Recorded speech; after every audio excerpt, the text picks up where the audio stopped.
Hello and a good evening to all of you. We have decided to discuss the introduction and at least the first few scenes of the play that is there in the CBA, I mean in the new FYUGP syllabus for students of BA English. Namely, we are doing a play by Christopher Marlowe, and the name of the play, as you all know, is Dr. Faustus. Now, well, the full name of the play is The Tragical History of Dr. Faustus, written in 1593, and it was, and in fact, it continues to be one of the most defining moments in the history of not only English literature but also in the history of European tragedy. And why do I say European? That is because you see the story of Faustus. Okay, this story is something that is, well, if you don't know the story itself is very fascinating. Okay, but that is not what we are concerned about, because we are concerned about something else. Okay, we are not concerned about the tale, we are not concerned about the story as such, although the story is important for us. We are rather concerned about the way in which the story plays out in the context of Marlowe's play, because that is what makes a tragedy a tragedy.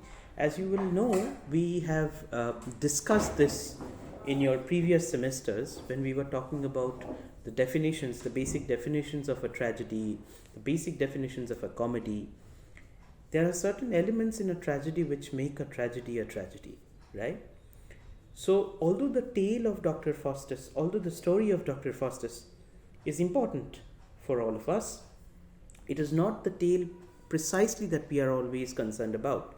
We are also concerned about, as I'm continuing to say, the way that tale gets, handed down to us, the way that tale gets represented to us, okay, in the hands of Marlowe, and that is what makes it tragic. Well, actually, so far as this is concerned, I mean, this tale of Dr. Faustus is concerned, there is a saying that this was a very famous, a kind of a very famous folk tale in Europe, that used a very famous folk tale that used to be circulated time and again. Okay, it used to be constantly recalled. Okay, time and again in Europe at this time, which was it was something that gained that gained a lot of prominence since the end of the 15th century. So it is quite an old tale if you look at it that way. Okay, it was an oral myth. It was an oral folk legend. Okay, and when Marlowe came to know about this legend, it was of course the legend of Dr. Faustus. But prior to that, Faustus was also it formed the chief theme, and precisely this particular legend, okay, it formed the chief theme of another famous play by a German playwright, okay, by the name of Johann Wolfgang Goethe. Now Goethe's play, which is called Faust, was written in German, although translations of that original play exist today. And whether Marlowe took Goethe's play as one of his principal influences is always something that we can claim with some degree of certainty, although not fully, but with a substantial degree of certainty. We can claim that he did take this, much of the material for his own play from Goethe's text. Okay, so now to summarize the legend of Faustus, to summarize the legend of this man called what was Faust in Goethe becomes Faustus in Marlowe's play. Okay, the Faustus is the name of the chief character, the protagonist of our play. Now, The story of Faustus goes like this, that Faustus was supposed to be a very scholarly person, a very erudite, educated person. In fact, the very title of doctor, okay, it's not the same as today's doctor, but the very title of the doctor used to be bestowed only upon people occupying positions of scholarly eminence at this time. So Faustus happened to be Dr. Faustus happened to be a very erudite, scholarly man in Europe at this time, who was supposed to be well versed in almost all the basic arts that went on to comprise the discipline of humanitas, okay, or the study of the human sciences, as it is called, human sciences and the natural sciences, because since we are talking about the Renaissance, okay, the Renaissance, this is the period in which the play is set, right? Renaissance begins somewhere, although we are not very sure about when the Renaissance actually begins.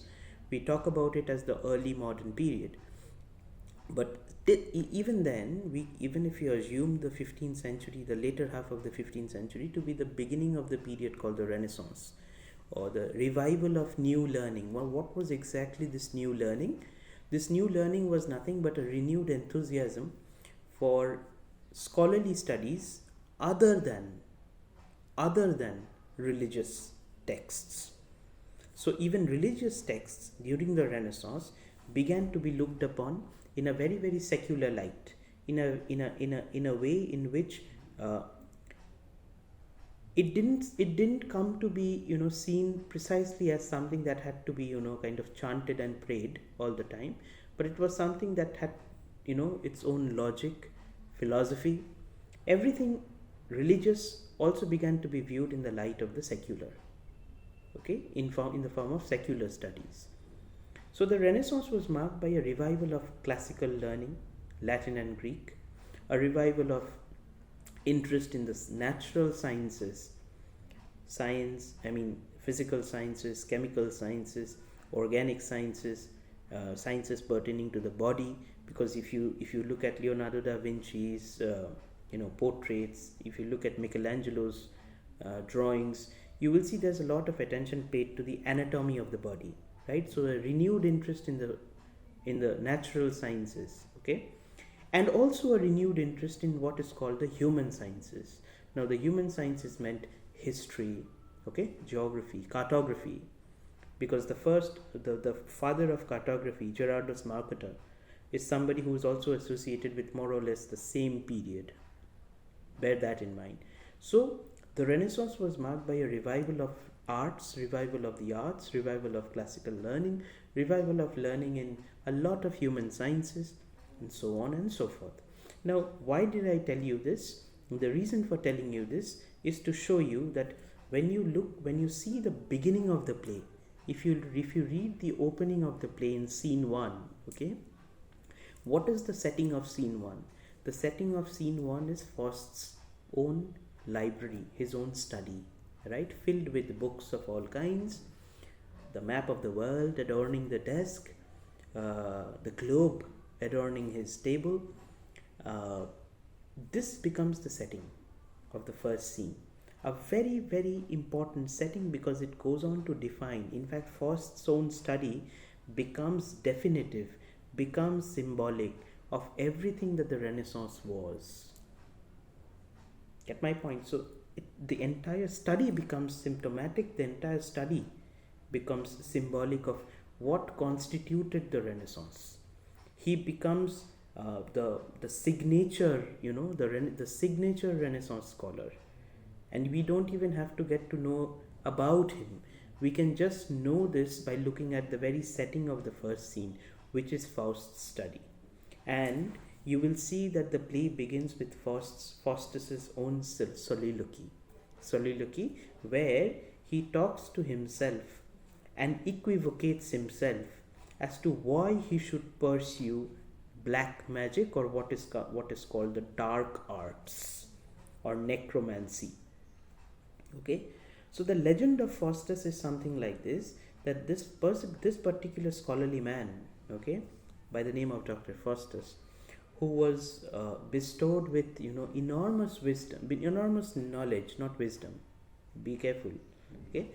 Who was bestowed with enormous knowledge, was not satisfied with the kind of knowledge that he had, wanted had a craving for more and more and more, so much so that he wanted to have the knowledge whereby he could control everything around him. In fact, expressing an ambition to be like the king of Germany. Okay? It is this ambition that makes him devoted to what is called necromancy, or the black arts, the dark arts, for which he has had to sign a pact with the devil. With Lucifer. You will see at one point Mephistopheles comes to Faustus. Now, who is Mephistopheles? Mephistopheles is nothing but Lucifer's own, consort. Okay. Why does Mephistopheles come to him? Mephistopheles comes to him precisely in order to tell Faustus that he is going to take his soul after 24 years. He's going to give him everything that he wishes. He's going to give him the dark arts that he, wished for. But in exchange for that, he's also going to, take away his soul for after 24 long years. So he basically makes a pact signed in his own blood. And the pact goes like this, that in exchange for the dark arts and supreme mastery of everything around him, he has to exchange his soul. He has to transact his soul. To whom? To the devil. And later on, at the end of 24 years, when Mephistopheles comes to take him away, that is the moment when he realizes what he has done. That is the moment he realizes how dear life was. That is the moment he realizes how things were, much better, much more pleasant when he was simply Dr. Faustus the scholar rather than Dr. Faustus the necromancer. But it is too late for him back then. And that is the tragedy, because Faustus seems to be a very, very ordinary person. You see, Faustus, of course, has this flaw in him, this flaw of ambition in him, right? But what is more tragic about the play is that when Faustus realizes this towards the end, and that is why I am telling you that the arrangement of scenes in the play is far more important than the tale itself. Because when you are looking at the play, you are looking at it as an audience, and as an audience, when you see in the last few moments before Faustus's tragic death, when he realizes that he cannot go back to the point where he began, that he cannot undo what he has done, when he realizes that last moment of Faustus is very, very tragical, because that is the moment when he actually has a certain degree of redemption. Redemption in the Christian terminology. What does redemption mean? By redemption, we mean a certain realization of sin. A realization of sin. Okay, that genuine realization, that redemption happens towards the end.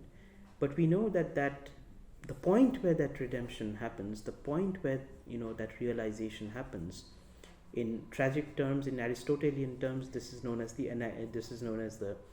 anagnorisis, or recognition. Okay, the recognition of his sin. Okay, so this is both Aristotelian and Christian, because this recognition also comes with redemption. Okay, but we realize that even at that point where this redemption is about to take place, Faustus is condemned to go to hell. Faustus is condemned to go to hell.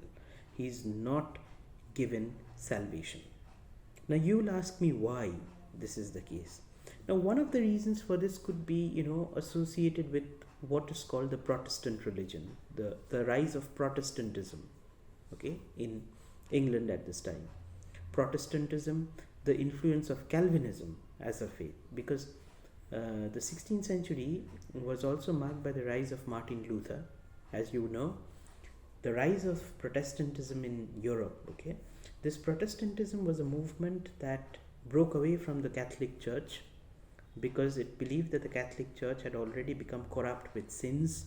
Okay, because the popes and the clerics would engage in the sale of indulgences and things like that, where you would have to make a pact, where you basically made a pact between you and the cleric in front of you, and the cleric would be in a position to give you a kind of a sanction that if you were to pray for your sins before him, he would be able to give you a kind of a certificate, okay, a holy certificate, okay, which in fact could be bought. In other words, you didn't have to be very genuinely repentant about your sins. You could buy them. You could buy your salvation. So these are the things for which, these are the corruptions for which, against which Martin Luther stood, right?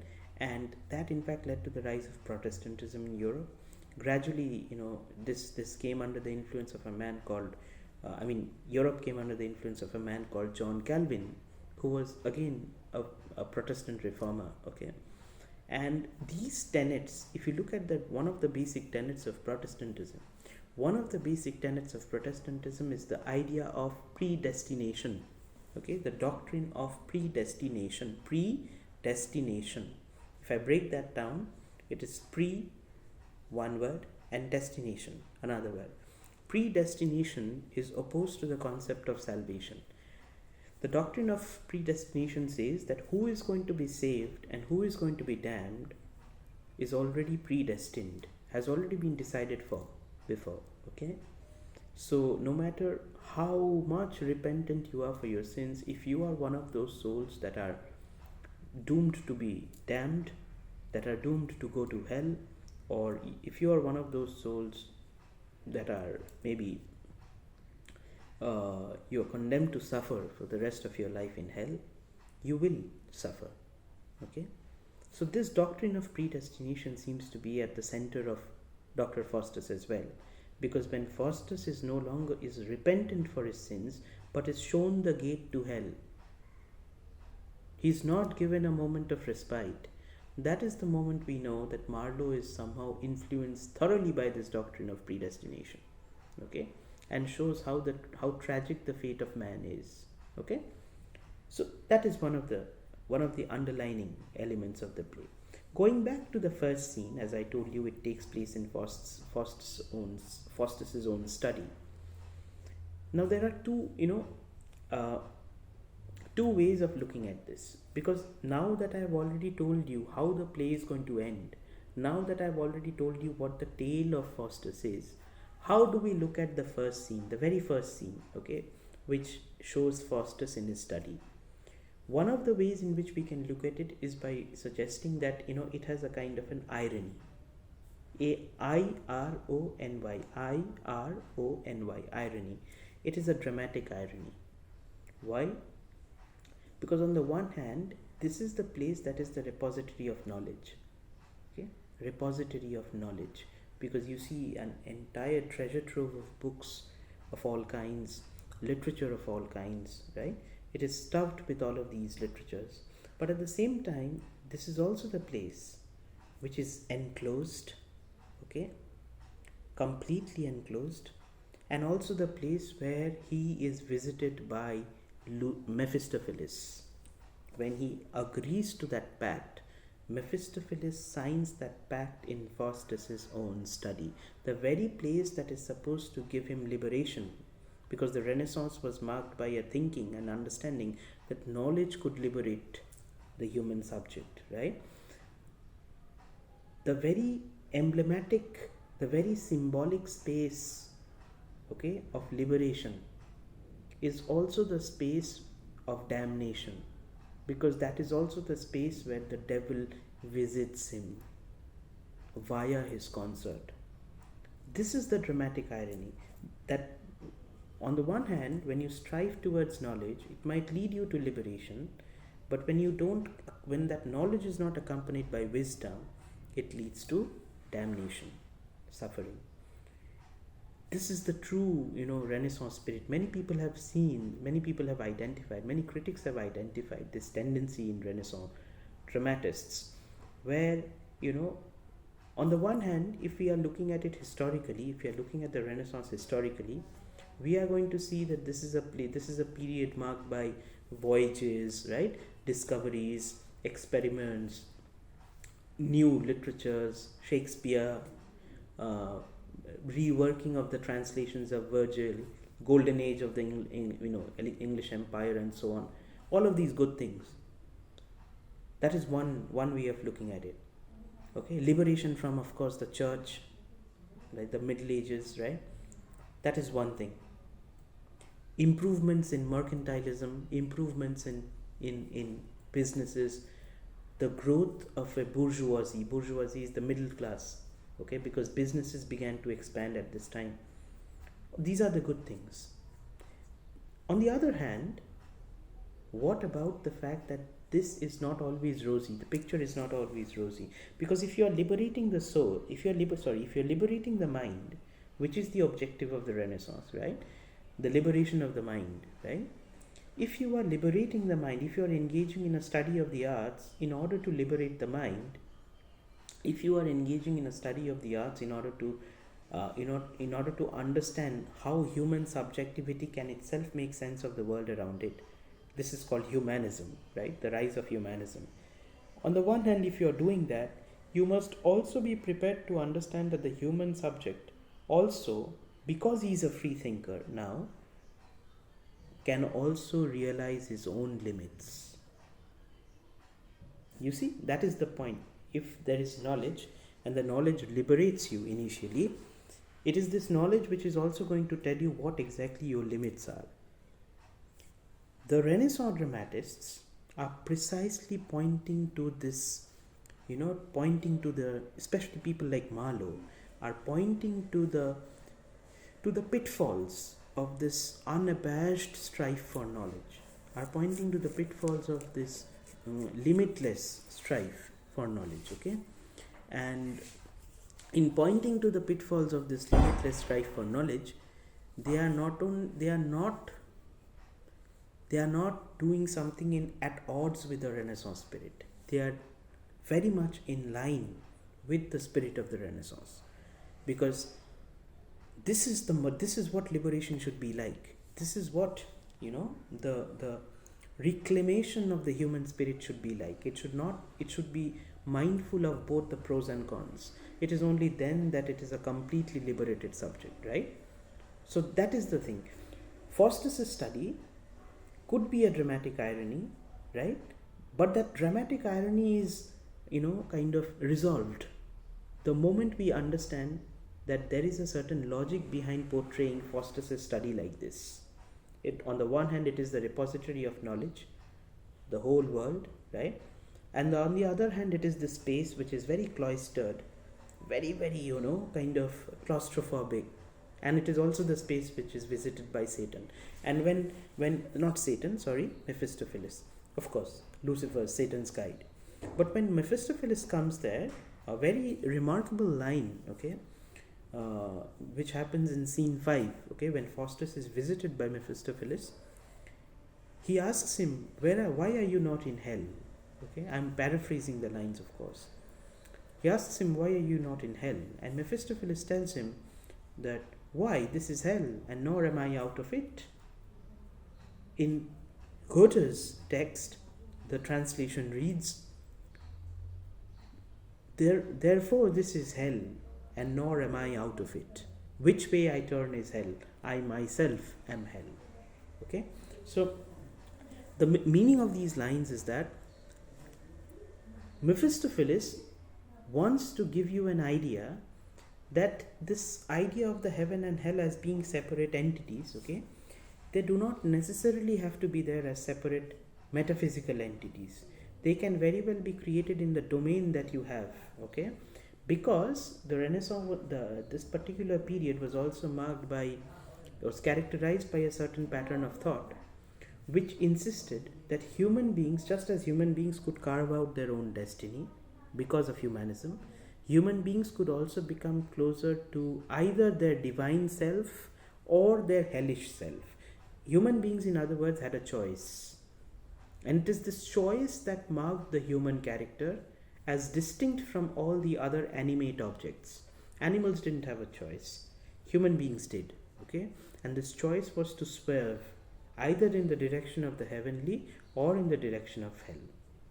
Okay, so it was possible for a person to recreate hell in his own circumstances. Mephistopheles is basically becoming a mouthpiece for the Renaissance idea, for the Renaissance doctrine, humanist doctrine of human choice.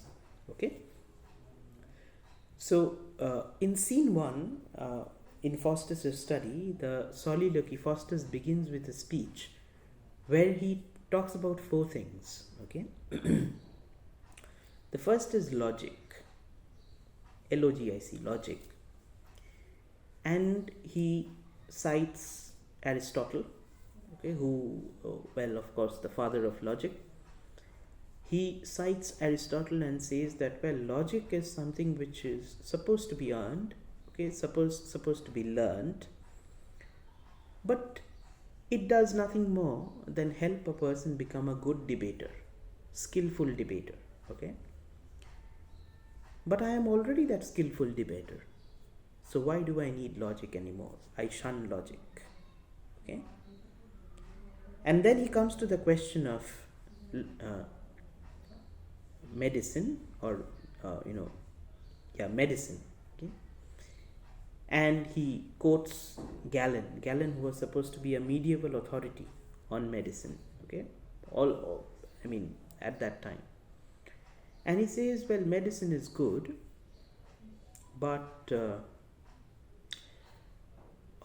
it doesn't completely, it just happens to liberate it just happens to be a cure for the body, doesn't engage in deeper questions of the mind. Okay. Then he talks about law, the legal discipline. And he quotes Justinian, who was supposed to be a Byzantine emperor, and his code, the Justinian code, was one of the first foundational principles of justice, okay, natural justice. And he quotes Justinian and says, well, the law is important because it helps people helps people lead a better life. But then it is not, it is something that is merely associated with, very, very little, very, very trivial questions, very, very trivial matters. They don't go into larger questions of life. Okay, so he shuns law as well. And then he talks about religion. Okay, and he says the study of religion is a discipline. The study of religion actually enables a person to broaden his vision, because it involves larger vistas of life, larger questions of life and death. He acknowledges this. But the next moment he says that, well, St. John's Bible, okay, the Gospel of St. John, says that the Gospel of St. John remarks that all human beings are condemned to sin, and the reward of sin is death. So he says, this is such a pessimistic view of the world. I am not somebody who would, my soul is so broad, right? So I am not going to be somebody who is going to believe in this, because it is a very pessimistic ideology that the reward of sin is death. In other words, Faustus is basically, when he talks about the Gospel of St. John, and the reason that he gives for shunning religion, okay, is the logic behind, is actually a logic that he creates, not specifically with the purpose of attacking Christianity as such, so much so that it becomes a logic for, launching a kind of a tirade against the Protestant doctrine, against the Calvinist doctrine of predestination, where we are already condemned to sin because we have the original sin in us. But when he says the reward of sin is death, and since we cannot really figure out where how predestined we are, or whether we are predestined to die, or whether we are predestined to do anything, whether we are predestined to go to heaven or hell, and that the fact that we are born and we die precisely because we have already condemned that sin, otherwise we would have remained immortal. when he makes this argument, okay, he's basically talking about a certain aspect of religion, which is humility. Humility. Throughout the play, we will see that there are certain acts which Faustus commits, okay, which corresponds to the 7 sins. Excuse me, which corresponds to the 7 sins of Christianity. One of the sins, the 7 sins, and also correspondingly the 7 virtues of Christianity. Okay? One of these sins is arrogance, and the corresponding virtue is humility. Humility means to be humble. When you recognize that human life is basically a kind of a condemnation because we have already committed the original sin, the response is to be humble. Okay? Humility is a response, the accompanying response. Faustus ignores that. Faustus wants to rise above humility. In other words, Faustus displays one of the sins of arrogance, pride. Okay? This is his first descent into hell. Okay? He then calls upon 2 of his friends, Wagner and Valdis. And both of them agree to tell him, both of them agree to give him a kind of a taste of the dark arts and give him a knowledge of the dark arts. This is all happening before Mephistopheles coming, okay, in scene 5. So basically, Faustus is accompanied by 2 of his friends, okay, in that same act. From here, we move directly to another scene, okay, a very small scene, but maybe a very insignificant scene, but one which is still important for us so far as this context is concerned, which is that when Wagner meets a poor man, okay, and entices him to join them, okay, he's basically creating a brigade of devils. He's basically creating a brigade of devil followers, okay. And he says that, and he tells the blind man that he's going to have a lot of things to eat. He's going to have a very scrumptious meal if he joins them, okay. He is initially scared, okay. The man is initially scared, but he is then kind of forced into joining them. So for Faustus, it is ambition. For others, it is lure. And for others, it is the threat. It is fear. Okay? When we talk about fear, it is also another Christian sin. Why? Because fear shows a lack of faith. Faith is one of the virtues that a good Christian should possess. We are shown through this episode that the second crime is also committed by Faustus and his brigade. Of course, he doesn't do this directly, but Wagner does this. Okay? So he has basically created this brigade for himself. And also there's another thing which happens in the first scene, which is that when Faustus dismisses his friends, okay, tells them to go and invites them for a dinner with him, he is visited by 2 angels, okay? One the good angel, the other the bad angel. And the good angel, of course, tells him to be focused in his studies and not leave religion, because that's the last thing that he said, right? Not leave religion, be focused more in the pursuit of religion. And the evil angel tells him, because why angel? Because of course Satan and his compatriots were known as fallen angels. You know the story behind that they were angels at one point of time, only to be condemned to hell. Okay?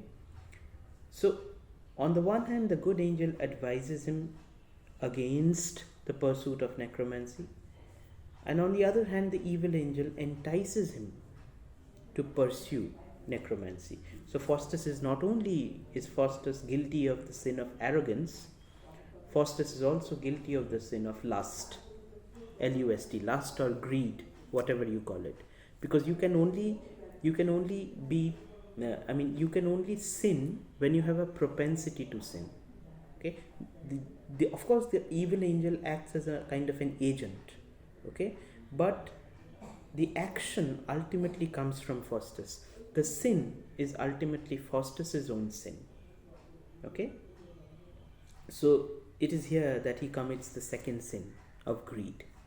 There is pride, there is greed. Okay, now another thing that I wanted to tell you before we wind up today, from the next class onwards, we will start with the episode where he, after having made a pact with the devil, we see what happens to Faustus for 24 years of his life, okay, before we move into the other acts. So I want to draw your attention to this particular dialogue again, okay, by Mephistopheles, where when Faustus says that, don't you think that when I have had a lot of heavenly pleasures, okay, I am still denied bliss because I carry 10,000 sins, I carry 10,000 evils with me. What Faustus means by this is he is still not satisfied enough. He still feels he is not rewarded enough for his pursuits, okay? And when he asks Mephistopheles why he is not in hell, Mephistopheles tells him that where he stands, it is hell. It is hell where he stands. Hell is, he can create hell anywhere, right? So I gave you one explanation for it, suggesting that this talks about the philosophy of choice, human choice. And Mephistopheles becomes almost a kind of a Renaissance Mephistopheles, if you look at it that way. When I talk about this doctrine of choice, okay, and the fact that there is a certain degree of choice available to the human subject, I am talking about Pico della Mirandola, okay, who was another very important thinker at this time. Be that as it may, that is not important for us. What I am trying to suggest is Mephistopheles becomes a kind of a mouthpiece for human choice, okay? He becomes the kind of a Renaissance spokesperson for choice. That is one explanation. The second explanation has to do with, the architectonics of the theatre at this time, okay? Now, what do I mean by this architectonics? If you look at the Elizabethan, we talk about the Elizabethan theatre. This is not written in the Elizabethan period, by the way. This was written in the time of the Jamesian period, the rule of King James, okay, in England. Now, King James was also known for having authored a very important work called Demonology, where he talks about how the performance of, the worship of evil spirits and worship of demons are destined to lead people to hell. And he mentions a lot of, these demonological. He had a very keen interest in demonology, King James, because, it was believed that witchcraft, okay, and demon worship used to be practiced at various times, and it was forbidden.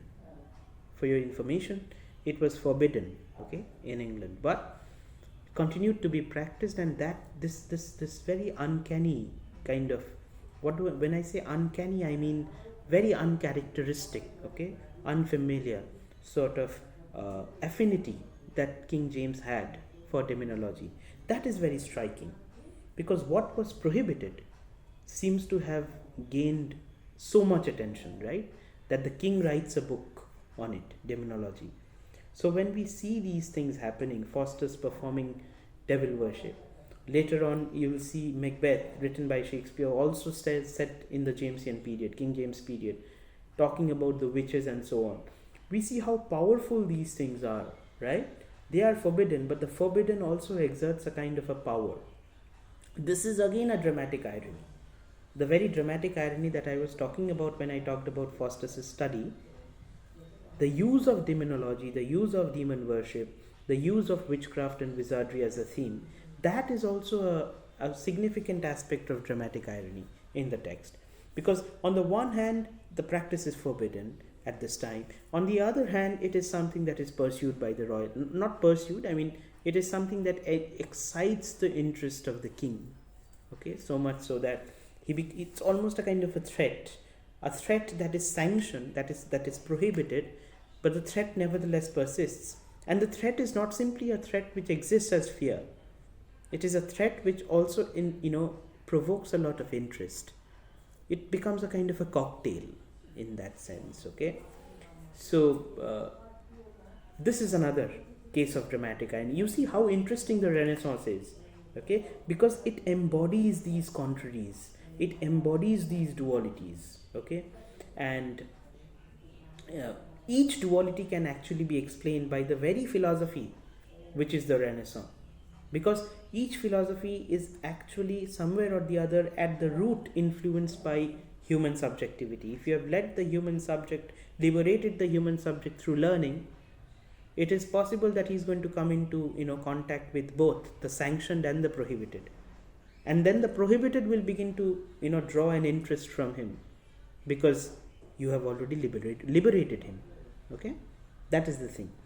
Anyway, but ultimately in the end we see how Faustus is damned because of his affinity, worship of the devil, and so on. Similarly, Macbeth is damned because of his heeding to the call of the witches, and so on. These become very conservative elements because they tend to portray, because in order to be able to stay in circulation and in order to save his head, otherwise the king would have cut Marlowe's head, of course, in order to ensure that he doesn't violate the principle of the monarchy, that he abides by certain considerations, okay, which constitute the empire, the royal verdict, ordeal, so to speak. That is why these things were given this turn in all of these plays, that any worship would have led to damnation. Okay, but we see that beneath that veneer of resolution, there already exists a kind of an interest. There already exists a kind of a very, very uncanny, interest in things like these. Okay, very much in line with the spirit of the Renaissance period. So going back to what I was saying, the architectonics of the theatre at this time was, the stage at this time was set in such a way. It was believed that the stage occupied above the stage was heaven, okay, the open sky leading to heaven, and beneath the stage was hell. The stage happened to be a kind of a representative of the world, as in Shakespeare very famously said, all the world's a stage, right? Which is very literal, by the way. So when the stage becomes hellish, right? When the stage becomes hellish with the coming of Lucifer, with the coming of Mephistopheles, okay? That is not Lucifer, Mephistopheles. With the coming of Mephistopheles, that is the moment we realize that there are certain things which are already happening underneath that we cannot see along with Faustus, but they are happening. It's referring to the fact that we are looking at the stage from our eye point of view. Okay, we are looking at the world, but as Mephistopheles says, it has already become hell. So the play of events are happening in front of us, but we have to kind of assume that it is also happening underground. In the sense, what is the symbolic meaning of this? The symbolic meaning of this is there are certain forces underground, there are certain things happening beyond what meets the eye, that we cannot gauge, that even Faustus cannot gauge. Okay, that makes Faustus and the audience similar. Get my point? Because we are all observing the world. Mephistopheles makes a very indicative statement when he says that it has become hell. He means that there are forces beyond human comprehension, because the human self, both as the audience and as Faustus, can only view the world, not things beyond the purview of the world, not the metaphysical, but the physical. Okay, And this is very, very significant because it puts both the audience and Faustus now on a same plane, almost trying to give you the understanding that we all have the sin of Faustus within us, period. That makes the tragedy even more tragic, because one of the attributes for a successful tragedy, going by the Aristotelian logic itself, one of the attributes was the character should be such, the protagonist should be such, that he should neither be too good nor too bad. There should be a certain degree of identification. Because if that identification were not there, the catharsis would not have happened. The catharsis will not happen.